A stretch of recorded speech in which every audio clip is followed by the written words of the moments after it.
আসসালামু আলাইকুম রহমতুল্লাহ। আলহামদুলিল্লাহ রাব্বিল আলামিন।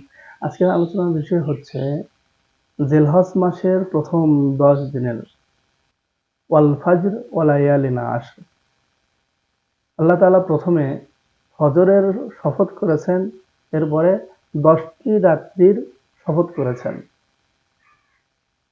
তো এই 10টি রাত হচ্ছে এই জিলহজ মাসের প্রথম 10 রাত। এর অনেক গুরুত্ব রয়েছে। আল্লাহ রাসূল সাল্লাল্লাহু আলাইহি ওয়াসাল্লাম বলেছেন, মা মিন আইয়ামিন আহাব্বু ইলাল্লাহি আন ইউতাআব্বাদা লাহু মিন আশারি যিল হিজ্জাহ। জিলহজ মাসের প্রথম 10 দিনের ইবাদত আল্লাহ তাআলার নিকট অধিক পছন্দনীয় অন্যান্য ইবাদতের চাইতে। ইয়াদিলু সিয়ামা কুল্লা ইয়াউমিন মিনহা বিসিয়ামি সানাতিন। তার প্রতিটা দিনের রোজা 1 বছরের রোজার সমতুল্য। ওয়া কিয়ামু লাইলাতিন মিনহা বিকিয়ামিল লাইলাতিল কদর। আর তার একটি রাত্রে ইবাদতের সমতুল্য হবে যে লাইলাতুল কদরের ইবাদতের সমতুল্য।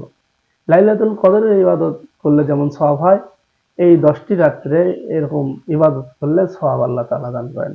লা সিয়ামা সুমু আরাফাতা, বিশেষ করে আরাফার রোজা। আল্লাযী ক্বালা আলাইহিস সালাতু ওয়াস সালাম, যে নবী আলাইহিস সালাম বলেছেন, সাওমু ইয়াউমি আরাফাতা, আরাফার দিনের রোজা। ইন্নী আহতাসিবু আলাল্লাহি আন ইউকাফিরা সানাতাল্লাতী ক্বাবলাহু ওয়াস সানাতাল্লাতী বা'দাহু। আল্লাহ রাসূল সাল্লাল্লাহু আলাইহি ওয়াসাল্লাম বলেছেন যে আমি আশা রাখি আরাফার দিনের রোজা রাখলে পূর্ববর্তী এবং পরবর্তী বছরের গুনাহ আল্লাহ তাআলা মাফ করে দেবেন। সুবহানাল্লাহ। যে ব্যক্তি আরাফার রোজা রাখবেন, আশা করা যায় আল্লাহ তাআলা তার গুনাহ মাফ করে দেবেন। বিশেষ করে আরাফার রোজাটা, 9 জিলহজের রোজাটা।